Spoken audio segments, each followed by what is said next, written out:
Hello hi friends, ಎಲ್ಲರಿಗೂ good morning. ನಾನು ನಿಮ್ಮ ಆರ್ ಜೆ ವೆಂಕಟೇಶ್ ಮಾತಾಡ್ತಾ ಇದ್ದೀನಿ. ವೆಂಕೀಸ್ ವಿಲೇಜ್ ಲೈಫ್ ಯೂಟ್ಯೂಬ್ ಚಾನಲ್ಗೆ ಸ್ವಾಗತ ಸುಸ್ವಾಗತ. ಓಕೆ ಫ್ರೆಂಡ್ಸ್, ಈಗ ಸಮಯ ಬಂದು ಆಲ್ಮೋಸ್ಟ್ 7 ಗಂಟೆ. ತಟ್ಟಿತ್ತು. ನಾನು ಈಗ ಅಕ್ಕಿತ್ತು ಏನೋ ಮೇಯ್ತಾ ಇದೆ. ನೀನಿನ್ನ ಕುಡಿಯೋದು ಯಾವಾಗ? ನಾವು ತೋಟಕ್ಕೆ ಹೋಗೋದು ಯಾವಾಗ? ಏನಂದರೆ ಬೆಳಗ್ಗೆ ಎದ್ದಿರೋದು ಲೇಟು. ನಮ್ಮಮ್ಮ ಅಡುಗೆ ಮಾಡೋದು ಲೇಟ್ ಆಗಿದೆ, ತಡವಾಗಿದೆ. ಹಾಗಾಗಿ 7 ಗಂಟೆ ಆಗಿದೆ. ನಮ್ಮ ಮನೆಯಲ್ಲೇ ಇದ್ದೀವಿ. ಅಮ್ಮ ಆಯ್ತಾ ಬೇಗ? ಬೆಳಗ್ಗೆ ಸಿಕ್ಕಾಪಟ್ಟೆ ಮುಂಜಿರ್ತಿದೆ ನಮ್ಮೂರಲ್ಲಿ. ಯಾವ ರೀತಿಯಾಗಿರಿದೆ ಅಂತ ನೋಡೋಣ ಬನ್ನಿ. ನಮ್ಮೂರು ತೋರಿಸ್ತೀನಿ ಬನ್ನಿ. ಇವತ್ತು ಡೈಲಿ ನಮ್ಮನ್ನು ನೋಡಿ ನೋಡಿ ಬೋರ್ ಹೊಡ್ತಿದ್ದೆ ನಿಮಗೂ ಕೂಡ. ನೋಡಿ ನಮ್ಮ ಜಿಮ್ಮಿ ಇಲ್ಲೇ ಕಾಯ್ಕೊಂಡು ಅವನೇ ತೋಟಕ್ಕೆ ಹೋಗೋಣ ಬಾ ಅಣ್ಣ ಅಂತ. ಜಿಮ್ಮಿ ಅದೇ ತೋಟಕ್ಕೆ ಬರೋಕ್ಕೆ ನಮ್ಮ ಜೊತೆ ಕಾಯ್ಕೊಂಡು ಅವನೇ.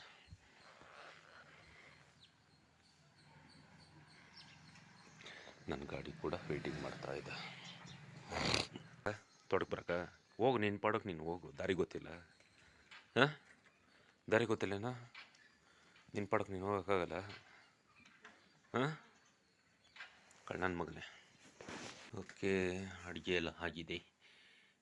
ಇನ್ನು ಟೀ ಇಟ್ಟಿದ್ದಾರೆ. ಇದು ತೋಟಕ್ಕೆ ಹೋಗಿ ಸ್ವಲ್ಪ ಹೊತ್ತಾದಮೇಲೆ ಕುಡಿಯೋಕ್ಕೆ 1 ಅವರ್ 2 ಅವರ್ ಬಿಟ್ಕೊಂಡು ಕುಡಿಯೋಕ್ಕೆ ಟೀ ಕೂಡ ರೆಡಿಯಾಗಿದೆ. ಅದು ಮೋಸ್ಟ್ಲಿ ಗೀ ರೈಸ್ ಮಾಡ್ದಂಗೆ ಗೀ ರೈಸು ಮತ್ತು ಇಕ್ತಿನ ಬೇಳೆ ಸಾರು. ನೆನ್ನೆ ಸಂಜೆ ತೋರಿಸಿದ್ನಲ್ವ, ಇಕ್ತಿನ ಬೇಳೆಗೆ ಇದು ಅವರೆಕಾಯಿ ಕೀಳ್ತಾರದು. ಮೋಸ್ಟ್ಲಿ ಅದೇ ಮಾಡಿದ್ದಾರೆ ಅನಿಸುತ್ತೆ. ಈಗ ಸಮಯ ಬಂದು 10:30 ಆಗಿದೆ ಆಲ್ಮೋಸ್ಟ್. ಇವಾಗೆಲ್ಲ ತೋಟಕ್ಕೆ ಬಂದಿದ್ದೆ ಬೆಳಗ್ಗೆ ಒಂದು 7 ಗಂಟೆ 7 ಕಾಲ ಏನೋ ಆಗಿತ್ತು ಆಲ್ಮೋಸ್ಟ್. ನಾವು ಬರೋಸಕ್ಕನೆ ಸೆಂಟ್ರ್ ಟಾಕಲ್ಲಿ ಎಲ್ಲ ಕಾಯಿನ ಬಿಡಿಸ್ಕೊಂಡು ಇವಾಗ ತಾನೇ 1ನೇ ಸಾಲು 2ನೇ ಸಾಲು ಬಂದಿದ್ದೀವಿ. ಆ ಸಾಲು ಬಂದು ನಮ್ಮಂದು, ಈ ಸಾಲು ಬಂದು ನಂದು. ಆದರೂ ಕೂಡ ನಂದ್ರಲ್ಲಿ ಅವಾಗ ಚೆಕ್ಕಿಂಗ್ ಬರ್ತಾ ಇರ್ತಾರೆ. ನನ್ನ ಮಗನೆಲ್ಲ ಕಾಯಿಗಳನ್ನ ಮಿಸ್ ಮಾಡಿದಾನ ಅಂತ ನೋಡೋಕ್ಕೆ. ಓಕೆ, ಅದರಲ್ಲೇನು ತಪ್ಪೇನಿಲ್ಲ. ಚೆಕ್ಕಿಂಗ್ ಇನ್ಸ್ಪೆಕ್ಟ್ರ್ ಅಂತಲೇ ಹೇಳ್ಬೋದು ನಮ್ಮ ಮಮ್ಮಿ. ಇವಾಗ ಚೆಕ್ ಮಾಡೋಕ್ಕೆ ಬಂದಿದ್ದಾರೆ. ನನ್ನ ಬೇಷನ್ ಬಂದು ಇದು, ಈ ಕಡೆ ಈ ಬೇಷನ್ ಬಂದು ನಮ್ಮ ಅಮ್ಮಂದು. ಇವಾಗ ಇನ್ನೊಂದು ಸ್ವಲ್ಪ ಹಾಕಿದ್ರೆ ಈ ಸಾಲ ಆಗುತ್ತೆ. ಇನ್ನು ಈ ಟಾಕಿಗೆ ಎಂಟ್ರಿ ಕೊಟ್ಟಿದ್ದೀವಿ. ನೋಡೋಣ ಇದು ಎಷ್ಟು ದಿನ ಕೇಳ್ತೀವೋ ಗೊತ್ತಿಲ್ಲ. ಪ್ರೇಮಕ್ಕ 10:30 ಆಯಿತು. ಚೆನ್ನಾಗಿ ಬಿಸಿಲು ಬಂದೈತೆ. ನಡಿ ರಾಗಿ ಒಣಗಾಕ್ಬಿಟ್ಟು ಬರೋಣ. ನಿಂಗೆ ಅದೆಲ್ಲ ಎಲ್ಲಿ ಜ್ಞಾನ ಇರ್ತೈತೆ? ಎಲ್ಲ ಅಡಿಕೆ ಮಾತ್ರ ಹೇಳು. ದಿನಕ್ಕೆ ನೀವು 40 ಸರಿ ಹಾಕ್ತೀಯ, ಅದು ಮಾತ್ರ ಚೆನ್ನಾಗಿ ಜ್ಞಾನ ಇರ್ತೈತೆ. ನಾನು ಸಂಬಾರ್ಸೋದೆಲ್ಲ ನೀನು ಎಲ್ಲ ಅಡಿಕೆಗೆ ಅರ್ಧ ಸೆರೋ ಹೋಯ್ತು. ನಾನು ಹೆಣ್ರು ಮಕ್ಳನ್ನ ಸಾಕೋದಕ್ಕಿಂತ ನೀನು ಎಲ್ಲ ಅಡಿಕೆಗೆ ಸಾಕೋದೇ ದೊಡ್ಡ ಕತೆ ಆಗೋಗೈತಿ. ಹಾಂ ಪ್ರೇಮಕ್ಕ, ನಡಿ ರಾಗಿ ಒಣಗಾಕ್ಬಿಟ್ಟು ಬರೋಣ. ಏನಮ್ಮ ಅದು ದೊಣ್ಣೆ ಸೇಡ್ಕೊಂಡ್ಬಿಡಗೋ. ಏಯ್ ತೆಗಿ, ಟಾರ್ಪಲ್ ತೆಗಿ. ಅಲ್ಲ, ರಾಗಿ ಒಣಗಾಕೋದು ಜ್ಞಾನ ಇಲ್ಲ ಅಂದರೆ ನೀನು ಎಂಥ ಮುನ್ಸ್ತೀನಿ ನೀನು? ಹಾಂ, ಇಟ್ಟು ಸಿಗ್ತದ ನಿಂಕ?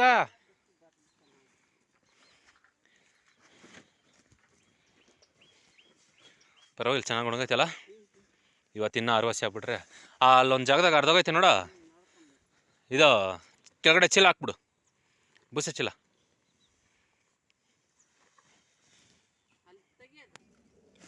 ನೋಡಿ, 660 ರೂಪಾಯಿ ಕೊಟ್ಟು ಹೊಸ ಟಾರ್ಪಲ್ ತಂದಿದ್ದು ನೆನೆ ಎತ್ತೋವಾಗ ಇಷ್ಟಾಗಲ ತೂತ್ ಬಿದ್ದೋಯ್ತು. ಅದಕ್ಕೆ ತ್ಯಾಪೆ ಹಾಕ್ತಾಯಿದ್ದೀವಿ. ಬುಸ ಚೀಲ ಕಾಲೇ ಮಾವು. ಅದೇನು ಮಂದ ಆಗ್ಬಿಟ್ಟಿದೆಯಾ ನಡುವೆ ನಿಜ. ಸ್ವಲ್ಪ ದಿನ ಕೊಚ್ಚೂರ್ಗೆ ಬರಲಿ. ಅದೇನು ಕೆಲಸ ಮಾಡಾಟ ನಾನು.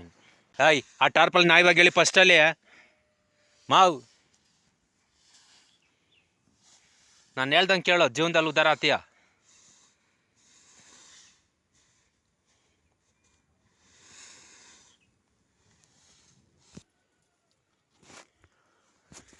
ಈಗ ರಾಗಿ ಎಲ್ಲ ಒಣಗಾಕಿದ್ದಾಯ್ತು. ಏನಂದರೆ ಗಲ್ಲ ಗಲ್ಲ ನಂಗೆ ಅಂತ ಐತಿ. ಇವಾಗ ಸುಮಾರು 3 ದಿನ, ಇವತ್ತು ಸರಿ 3 ದಿನ ಅಲ್ಲಮ್ಮ? ಇವತ್ತು ಸರಿ 3 ದಿನ ಚೆನ್ನಾಗಿ ಒಣಗೈತೆ. ಇನ್ನು ಇವತ್ತು ಸಾಯಂಕಾಲ ಗಂಟೆ ಸಂಜೆವರೆಗೂ ಸ್ವಲ್ಪ ಒಣಗಲಿ ಚೆನ್ನಾಗಿ. ಅದಾದಮೇಲೆ ನಮ್ಮ ಮೂಟಿಗಳಲ್ಲಿ ತುಂಬಿಸಿ ಮನೆಗೆ ಸಾಗಿಸ್ಬಿಟ್ರೆ ಇದ್ರ ಕೆಲಸ ಮುಗೀತು. ರಾಗಿ ಕತೆ ಇನ್ನು ನಮ್ಗೆ ಬೇಕಾದಾಗ ಮಿಷಿನ್ಗೆ ಹಾಕ್ಸ್ಕೊಂಡು ಬಂದರೆ ಕೆಲಸ ಮುಗೀತು. 1 ವರ್ಷ ತಿನ್ಬೋದು, 2 ವರ್ಷ ತಿನ್ಬೋದಮ್ಮ ನಾವು. 2 ವರ್ಷ ಆರಾಮಾಗಿ ತಿನ್ಬೋದು. ಚೆನ್ನಾಗಿ ಒಣಗಿದೆ. ಮನೆಯೆಲ್ಲ ಹಸಿ ಹಸಿಯಾಗಿ ಹಂಗೆ ಇತ್ತು. ಇವಾಗ ಪರವಾಗಿಲ್ಲ ನೋಡಿ, ಗಲ್ಲ ಗಲ್ಲ ಗಲ್ಲ ಗಲ್ಲ ಗಲ್ಲ ಗಲ್ಲ ಅಂತದೆ ರಾಗಿ. ಸೂಪರ್ ರಾಗಿ. ಪ್ರೇಮಕ್ಕ, ಯಾವ ಗೊಬ್ಬರ ಹಾಕಿ ಬೆಳೆಸಿದ್ದು ನೀನು? ನಾನು ಹಾಕ್ದೆ ಅಮ್ಮ. ಇವಾಗ ಇಷ್ಟು ದಿನ ತೋಟ ಮಾಡಿದ್ಯಲ್ಲ, ಬೇಸಾಯಿಗಳ ಹೆಸರೇ ನನಗೆ ಗೊತ್ತಾ? ಆನೆ ಮಾರ್ಕೊ. ಇನ್ನು ಮಿಕ್ಕಿರೋವೆಲ್ಲ ಅವರೆಲ್ಲ ಕಂಪ್ನಿ ಅವರೆಲ್ಲ ನೇಣು ಹಾಕ್ಯಬೇಕು. ಹಾಂ, ಮಾಡಿದ್ದೆ ತೋಟನ ಎಲ್ಲ 126010 ಅನ್ನ ಹೇಳಮ್ಮ. ಹೇಳಮ್ಮ, ಹೇಳು, ಹೆಂಗೆ ಹೇಳ್ತಿದ್ಯ ಹೇಳು ಹೆಂಗೆ ಹೇಳ್ತೀಯ ಹೇಳಮ್ಮ. ತಿರ್ಗಲ್ಲ 19 ಅಲ್ಲನ್ನ ಏನ 90 ಅಲ್ಲ 19 ಆಲ್. 126010 ಅನ್ನ ಇನ್ನೇನು ಬರ್ತದೆ? ಯೂರಿಯಾ ಬರ್ತದೆ.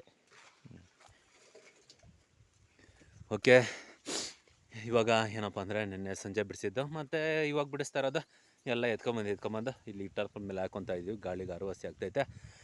ಯಾಕೆ ತೊಳ್ಕೊತ ಇದೆಯಾ? 10:30 ಅವಾಗೆ ಹೊಟ್ಟೆ ಹಸಿತೈತೆ ನಿಂಗೆ. ಬಾ ಒಂಚೂರು ಹಾಕೊಂಬಿಡೋಣ ಹೊಟ್ಟೆಗೆ. ಈಗ ಸಮಯ ಬಂದು 10:30 ಆಗಿದೆ. ಯಾಕೋ ಗೊತ್ತಿಲ್ಲ, ಹೊಟ್ಟೆ ಬೇರೆ ಹಸಿತೈತೆ. ಯಾಕಪ್ಪ ಇವತ್ತಂದರೆ ನಮ್ಮ ಮನೇಲಿ ಸ್ಪೆಷಲ್ ಮಾಡ್ಕೊಬಂದಿದ್ದಾರೆ. ಏನು ಸ್ಪೆಷಲ್ ಅಂತ ಬನ್ನಿ ನೋಡ್ಕೊಂಡು ಬರೋಣ. ಆಲ್ರೆಡಿ ಇನ್ನು ಮಮ್ಮಿ ಬ್ಯಾಟಿಂಗ್ ಶುರು ಮಾಡಿದ್ದಾರೆ. ಇನ್ನು ಬ್ಯಾಟಿಂಗ್ ಶುರು ಮಾಡಿಲ್ಲ, ಇನ್ನು ತಟ್ಟೆಗೆ ಹಾಕ್ತಾ ಇದ್ದಾರೆ. ನೋಡಿ ಎಂಥ ಚಾಪೆ ಹಾಕಿದ್ದಾರೆ. ದಿನಕ್ಕೊಂದೊಂದು ಚಾಪೆ ಹಾಕ್ತಾರೆ. ಅವ್ರಿಗೆ ಮಾತ್ರ ಟಾರ್ಪಲ್ಲು, ನನಗೆ ಮಾತ್ರ ಯಾವುದೋ 90 ಹಾಕ್ಬಿಟ್ಟಾರೆ. 90. ಸಾಕ್ಬಿಡು. ಓಕೆ, ಇವತ್ತು ನಮ್ಮ ಮನೇಲಿ ಏನಪ್ಪ ಸ್ಪೆಷಲ್ಲು ಅಂತ ಹೇಳಿದ್ರೆ ಗೀ ರೈಸು ಮತ್ತು ಹಿಟ್ಟಿನ ಬೇಳೆ ಸಾರು. ಹಾಕು, ಒಂದು ಸೆಟಾಗಿ ಹಾಕು, ಒಂದೇ ಒಂದು ಸೆಟ್ ಹಾಕು. ಸಾಕ್ಬಿಡು. ಚೆನ್ನಾಗಿದ್ರೆ ಹಾಕ್ಸ್ಕೊತೀನಿ, ಇಲ್ಲಾಂದರೆ ಬೇರೆ ಗೀ ರೈಸೇ ತಿಂತೀನಿ. ಬನ್ನಿ ಫ್ರೆಂಡ್ಸ್, ನಾಷ್ಟ ಮಾಡೋಣ, ಟಿಫನ್ ಮಾಡೋಣ. ಹೇಳ್ತಾವನೆ ಕೇಳೋಣ, ಸ್ವಲ್ಪ ದೊಡ್ಡವರು ಚಿಕ್ಕವರು ಅಂತ ಬಾಳಿ ಬದುಕು ಏನ. ಊಟ ತಿಂದ್ಬಿಟ್ಟು ಇವಾಗ ಸ್ವಲ್ಪ ಹೊತ್ತಾಗಿ ಬಿಡಿಸಿ. ಈಗ ಸಮಯ ಬಂದು 12:30 ಆಗಿದೆ. ಇನ್ನು ಗಾಡಿ ಬರೋ ಒಂದು ಸಮಯ. ಗಾಡಿ ಬರೋದಿಲ್ಲ, ಒಂದು ಮೂಟೆಗೆಲ್ಲ ಸೆಂಟಿಂಗ್ ಕೊಡಬೇಕಾಗುತ್ತೆ. ಹಾಗಾಗಿ ಇವಾಗ ಕೆಳಗಡೆ ಹಾಕಿದ್ರಲ್ವ ಅರವತ್ತಿ ಆಗಲಿ ಅಂತ, ಇವಾಗ ಅದನ್ನು ತುಂಬೋದಕ್ಕೆ ನಾನು ಮತ್ತು ನಮ್ಮಮ್ಮ ಇಬ್ಬರು ಕೂಡ ಬಂದಿದ್ದೀವಿ. ಇವಾಗ ಇದನ್ನು ಒಂದು ಮೂಟೆಗೆ ಹಾಕಿ ಪ್ಯಾಕ್ ಮಾಡಿ ಗಾಡಿಗೆ ಸೆಂಟಿಂಗ್ ಕೊಡಬೇಕು. ಗಾಡಿಗೆ ಹಾಕ್ಬಿಟ್ಟು ಬರಬೇಕು ಕಣ್ರಿ.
ಈಗ ಸಮಯ ಬಂದು 4:15 ಆಗ್ತಾ ಬಂದಿದೆ. ಇವಾಗ ಏನಪ್ಪ ಕೆಲಸ ಮಾಡ್ತಾಯಿದ್ದೀವಿ ಅಂದರೆ ಆಲ್ಮೋಸ್ಟ್ ಏನಂತ ಹೇಳಿದ್ರೆ ಎರಡು ಕೆಲಸ ಮಾಡ್ತಾಯಿದ್ದೀವಿ ಕಣ್ರಿ. ಒಂದು ಕಾಯಿ ಬಿಡಿಸ್ತಾ ಇದ್ದೀವಿ, ಎರಡನೇದು ಬಂದು ತೋಟಕ್ಕೆ ನೀರು ಕೂಡ ಬಿಡ್ತಾ ಇದ್ದೀನಿ. ಕಿತ್ತಿದ ಕಾಯಿ ಈ ಥರ ಹಾಕ್ತಾಯಿದ್ದೀರಿ. ಯಾಕಂತ ಹೇಳಿದ್ರೆ ಫ್ರೆಶ್ ಆಗಿರಬೇಕಲ್ಲ, ನೈಟು ಚಳಿ ಬೀಳುತ್ತೆ, ಹಾಗಾಗಿ ಫ್ರೆಶ್ ಆಗಿರುತ್ತೆ. ಈ ಕಡೆ ತೋಟಕ್ಕೆ ನೀರು ಕೂಡ ಬಿಟ್ಟಿದ್ದೀನಿ, ಓಡ್ತಾಯಿದ್ದೆ. ನಾ ಇವಾಗ ಕರೆಂಟ್ಗಳಿಲ್ಲ ಈ ನನ್ನ ಮಕ್ಳು ನಾ ಇವಾಗ ಕರೆಂಟ್ ಕೊಡೋಕೆ ಏನು ಮಾಡ್ಬೇಕಮ್ಮ? ಸ್ಟ್ರೈಕ್ ಮಾಡೋಣ ಬತ್ತೀಯಾ? ನಿನ್ನ ಜೊತೆಗೆ ಯಾರು ಕರ್ಕೊಂತೀಯ? ಅಕ್ಕಪಕ್ಕದ್ದು ಮನೆ ನೆಂಟರು ಇದು ಫ್ರೆಂಡುಗಳನ್ನೆಲ್ಲ ಕರ್ಕ್ಯ, ಎಲ್ಲ ಹೋಗಿ ಗಲಾಟೆ ಮಾಡೋಣ. ಹಾಂ ಬೇಕಾಗಿಲ್ಲ ಅಂದ್ರೂ ಕರ್ಕ್ಯ ಓ ಅವ್ರಿಗೆ ಬೇಕಾಗೈತೆ ಬೇಕಾಗಿಲ್ಲ ಗೊತ್ತಿಲ್ಲ ಒಟ್ನಾಗ ಬಂದು ಜಗಳ ಮಾಡಬೇಕು ಲೈಟ್ ಆಫೀಸ್ ಮುಂದೆ. ರಾಗಿನ 3 ದಿನ ಚೆನ್ನಾಗಿ ಒಣಗಿಸಿದ್ದಾಯ್ತು ಬಿಸಿಲಲ್ಲಿ. ಇವಾಗ ಎಲ್ಲ ಮೂಟಿಗಳಲ್ಲಿ ತುಂಬಿ ಮನೆಗೆ ಸಾಗಿಸ್ಬೇಕು. 3 ದಿನ ಚೆನ್ನಾಗಿ ಒಣಗೈತೆ. ಇವಾಗ ಮನೆಗೆ ಎತ್ಕೊಂಡಾಗ ಹಾಕಿದ್ರೆ ಇನ್ನು ಒಂದು 2 ವರ್ಷ ಆರಾಮಾಗಿ ತಿನ್ಬೋದು. 2 ಫಲ ಆಗಿದೆ, ಪೂರ್ತಿಯಾಗಿ ತುಂಬಲ್ಲ, ಒಂದು ಅರ್ಧ ಫಲ ತುಂಬ್ಕೊಂಡು ಹೋಗ್ತೀನಿ. 2 ಫಲ ಆಗಿದೆ, ಆರಾಮಾಗಿ ಒಂದು 2 ವರ್ಷ ತಿನ್ಬೋದು. ನಮ್ಮ ಮನೇಲಿ ಏನು ಜಾಸ್ತಿ ಜನ ಇಲ್ಲ, ಇರೋದೇ ಒಂದು 4 ಜನ ಇದ್ದೀವಿ ಅಷ್ಟೇ. ಸಾಕ್ಬಿಡು. ಹಾಂ ಇದಕ್ಕೆ ಬಾ, ಇದಕ್ಕೆ ಬೇಡ. ಆಹಾ ಏನು ಹೇಳ್ಬಿಟ್ಟ.